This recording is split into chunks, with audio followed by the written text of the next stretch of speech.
बहनों, आज हम मना रहे हैं राष्ट्रीय सुरक्षा दिवस और आज हमारे साथ स्टूडियो में उपस्थित है श्रीमती अनुराधा रावत जी और आज हम इनसे बातचीत करने वाले हैं जिसका विषय है स्वास्थ्य और सुरक्षा। सबसे पहले आपका हमारे स्टूडियो में आने के लिए बहुत बहुत स्वागत। धन्यवाद किरण जी। सुरक्षा और स्वास्थ्य आपस में किस प्रकार से संबंधित है? स्वास्थ्य और सुरक्षा दोनों आपस में बहुत मायने रखते हैं, क्योंकि अगर इंसान स्वस्थ है तभी वो अपनी सुरक्षा कर सकता है, तभी वो दूसरों की सुरक्षा कर सकता है और तभी अपने एनवायरनमेंट की सुरक्षा कर सकता है। अगर आपका स्वास्थ्य अच्छा नहीं है, आप फिजिकली फिट नहीं हो, आप एक्टिव नहीं रहते हो, आप खाना ढंग से नहीं खाते हो, आप पौष्टिक तत्व ढंग से नहीं लेते हो, तो उसकी वजह से ना तो आप अपनी सुरक्षा यानी कि अपने शरीर की सुरक्षा भी नहीं कर सकते और साथ ही साथ आप अपने पर्यावरण की सुरक्षा भी नहीं कर सकते। जैसे कि हम जानते हैं कि इस साल जो नेशनल सेफ्टी डे का जो थीम है कि सुरक्षा और स्वास्थ्य विकसित भारत की, और भारत विकसित तभी हो पाएगा जो यहाँ की जनसंख्या, यहाँ के लोग हैं, वो जब पूरी तरह से स्वस्थ रहेंगे। वो स्वस्थ रहेंगे तो वो देश को भी सुरक्षित रख पाए। जी, तो हमें अपने स्वास्थ्य को सुरक्षित रखने के लिए किस प्रकार से पोषण लेना चाहिए? अपने स्वास्थ्य को अच्छा करने के लिए सबसे पहला और जो जरूरी है वो है आपका फिजिकली फिट होना, क्योंकि जब आप शारीरिक रूप से सक्षम है, आपके शरीर में कोई रोग नहीं है, आप एक्टिव है, तो आप अपनी साथ साथ दूसरों की भी सेफ्टी तभी आप कर सकते। दूसरा है खान पान हमारा अच्छा होना चाहिए, पौष्टिक तत्व हमको लेने चाहिए, और तीसरा है कि जो हमारी हेल्थ चेकअप वगैरह है उसको हमें करवाते रहना चाहिए। अब जब हम फिजिकली एक्टिव की बात करते हैं तो सभी के लिए, महिलाओं के लिए भी और सभी के लिए बहुत जरूरी है कि कम से कम 30 से 60 मिनट तक रोज दौड़ भाग करे, कुछ एक्सरसाइज वगैरह करे, जिससे कि उनका शारीरिक दमखम क्या है बना रहे। जी, और शरीर में पोषण के लिए उन्हें क्या लेना चाहिए? जैसे खासकर महिलाओं का है कि महिलाएं अपना ध्यान नहीं रखती हैं, अपने परिवार का ध्यान रखेंगी, सबका ध्यान रखेंगी, पर अपने प्रति वो उतनी उत्तरदायित्व नहीं लेती, तो उनके लिए आप क्या कहना चाहोगे कि मतलब उन्हें किस तरह से पोषण लेना चाहिए कि वो स्वस्थ रहे? जी बिल्कुल ठीक कहा किरण जी आपने। कोई एक महिला घर में है तो वो हमेशा दूसरों के बारे में ही सोचती है कि मैं अपने बच्चों के लिए ये कर लूं, अपने हस्बैंड के लिए ये कर लूं, अपने लिए नहीं सोच पाती। लेकिन सबसे पहले जब वो स्वस्थ रहेगी तभी वो दूसरों की स्वस्थता का ध्यान रख पाएगी। तो पौष्टिक खाना लेना बहुत जरूरी है, तीनों टाइम का खाना अपना लेना जरूरी है, साथ ही फिजिकली एक्टिविटी करना तो बहुत ही जरूरी है। अगर आप फिजिकली एक्टिविटी नहीं करते हो तो आपके स्ट्रेंथ जिसे हम कहते हैं, आपके अंदर जो ताकत जो है वो कभी भी डेवलप नहीं हो पाई, और अगर आपको डेवलप करना है तो उसके लिए आपको पौष्टिक खाना तो लेना ही पड़ेगा। पौष्टिक खाने में जैसे सिर्फ दाल चावल रोटी सब्जी ही काफी नहीं, आप चल देखें हरी सब्जियां वगैरह है वो खूब खानी चाहिए हमको, जूस वगैरह, फ्रूट्स वगैरह, जो भी मौसमी, जरूरी नहीं है कि बहुत महंगे ही हमें खाने, पर जो भी मौसमी चीजें हमें मिल रही है, सीजनल फ्रूट, सीजनल सब्जियां, वो हमें भरपूर लेनी चाहिए। स्वास्थ्य और सुरक्षा के प्रति हमारे अंदर कितनी जागरूकता होनी चाहिए? स्वास्थ्य और सुरक्षा के लिए सभी लोगों को जागरूक होना बहुत जरूरी है, क्योंकि अगर इंसान जागरूक है तभी वो कुछ कार्य कर सकता। अब जब मुझे किसी चीज के बारे में अगर मुझे पता नहीं है और मुझे कहे कि भैया आपको ये काम करना है, तो मैं उस काम को उतना अच्छा रिजल्ट नहीं दे पाऊंगी। लेकिन जैसे मैं जागरूक हूँ कि भाई मुझे अपनी सेफ्टी रखनी है, अपने आसपास वातावरण को मुझे साफ सुथरा रखना है और जो सड़कों के नियमों का मुझे पालन करना है, तभी मैं अपनी क्या सेफ्टी को कर पाऊँ। जैसे कि सुरक्षा की बात आती है तो आप एक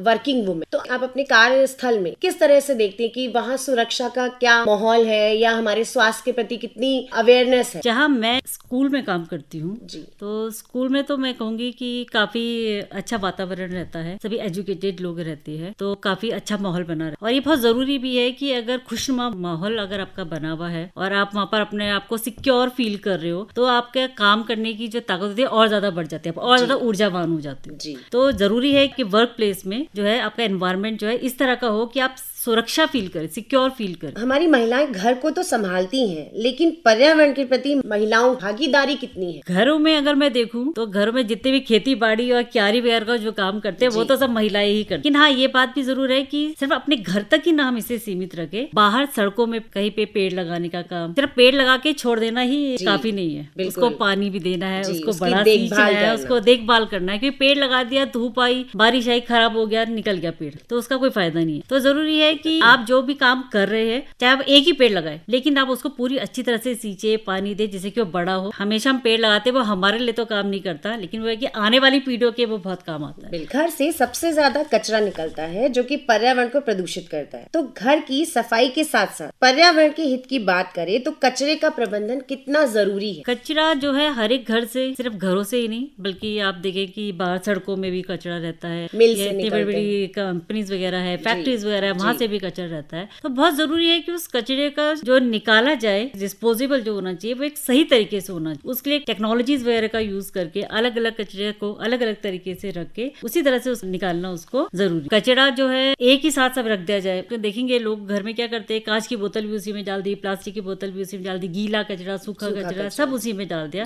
तो जिसकी वजह से क्या होता है कि जो कचरा साफ करने वाले कर्मचारी है उनको भी परेशानी होती है। इनफैक्ट उनको आप देखोगे कई बार चोट भी लग जाती है, उन्हें पता नहीं कि इसके अंदर कांच की बोतल पड़ी है, उन्होंने निकाल दिया हाथ डाल के, उनका हाथ कट गया। लेकिन उनको अलग अलग रखना बहुत जरूरी है। और उससे ये भी है कि गीला कचरा और सूखा कचरा जो उसको भी अलग कर सकते हैं तो वो रीयूज के काम भी आए। कई तरह से आप देखेंगे घर में भी, जैसे हम लोग सब्जी वगैरह बनाते हैं तो उसके कई वेस्टेज हो जाता है सब्जी का, तो उसको फेंकने के बजाय मैं कहती हूँ कि उन्हें आप अगर किसी जानवर को, गाय भैंस वगैरह को अगर आप खिला दे तो वो उस तरह से भी यूज हो जाता है जी, बल्कि उसका खाद के रूप में भी हम और यूज आप कर उसे खाद के रूप में भी यूज करते हैं। अंडे के छिलके भी मैंने देखा लोग इस तरह से बाहर फेंक देते हैं। कि मैं तो उसे क्या करती हूँ कि अपनी क्यारी वगैरह है, मेरे प्लांट्स वगैरह, मैं उसको उसमें डाल दी। इनफैक्ट जो चाय पत्ती भी है लोग ऐसी बाहर फेंक देते हैं, मैं तो उसको भी पौधों में लगा के, बिल्कुल वो तो सबसे अच्छी खाद, मतलब एक घर की खाद बना के जी बिल्कुल। और वो हमारे पर्यावरण के लिए भी बहुत अच्छी है और हमारी मिट्टी के लिए भी बहुत अच्छी है क्योंकि उससे कोई नुकसान नहीं जी। क्योंकि आज हम राष्ट्रीय सुरक्षा दिवस मना रहे हैं तो थोड़ा सा इसके बारे में बताइए कि इसकी शुरुआत कैसे हुई और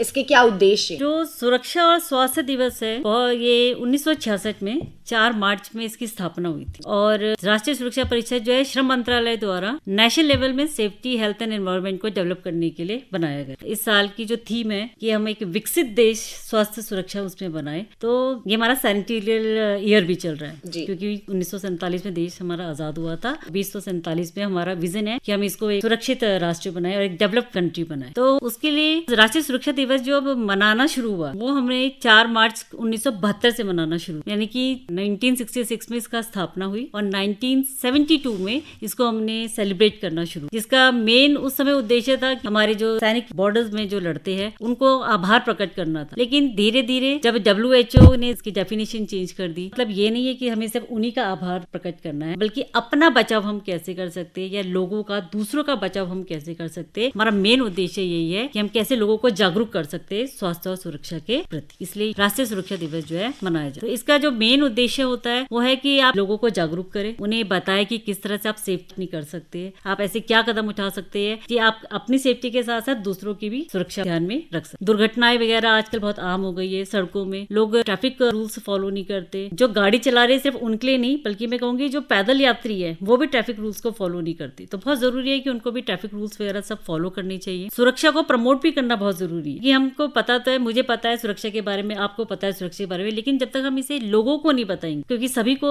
दुनिया भारत में आप देखेंगे सभी पढ़े लिखे लोग नहीं है, तो उनको भी बताना जरूरी है कि भाई किस तरह से हम सुरक्षा को प्रमोट कर सकते हैं। तो उनको हमें सुरक्षा को प्रमोट करना भी बताना। चौथा है कि सुरक्षा कार्यक्रम भी कर सकते हैं, जैसे नुक्कड़ नाटक वगैरह या डांस के उसमें स्कूल में बच्चों को नाटक वगैरह करा के, स्किट वगैरह करवा के भी हम इसको लोगों को प्रोत्साहित कर सकते हैं कि किस तरह से आप अपनी सुरक्षा और लोगों की सुरक्षा में अपना योगदान दे सकते। हमारी महिलाएं जो अपने स्वास्थ्य पर ध्यान नहीं रख बट अपने परिवार का ध्यान तो रख रही हैं, साथ ही वो अपनी सुरक्षा के लिए भी ऐसे क्या क्या कार्य कर सकती हैं जिससे वो अपने साथ साथ अपने आसपास के लोगों को भी सुरक्षा में हेल्प कर सकते। जैसे कि मैंने बताया, महिलाएं या कोई भी व्यक्ति कभी भी किसी सुरक्षा तभी कर सकता है अपनी जब वो फिट हो। उसका फिट होना बहुत जरूरी है। आपने देखा होगा कि घरेलू हिंसा आजकल बहुत ज्यादा बढ़ गई, तो महिलाओं को भी आगे आना पड़ेगा, उन्हें आवाज उठानी पड़ेगी, उन्हें जैसे मैंने बताया अवेयर होना जरूरी है कि उनके क्या मौलिक अधिकार है, उनके क्या राइट्स है। जब तक उनको उस राइट्स के बारे में पता नहीं चलेगा वो अपनी सुरक्षा खुद से नहीं कर पाए। आपने देखा होगा कि किसी प्रकार की हिंसा है या दुर्व्यवहार है, चाहे वो घर में है चाहे वो वर्क प्लेस में, कहीं पे भी हो सकता है। आजकल तो आप देखेंगे कि नए नए तरह के दुर्व्यवहार चले, जैसे एक साइबर दुर्व्यवहार आप देख रहे हो कि जिसमें कि किसी की रिस्पेक्ट वगैरह कुछ नहीं, किसी की फोटो नहीं लगाई, कहीं पे आपने वो कर दी, तो महिलाओं के साथ एक मानसिक उत्पीड़न हो जाता है। तो उसके लिए बहुत जरूरी है कि ऐसा एनवायरमेंट हो कि हर कोई जो उसमें जिए वो बहुत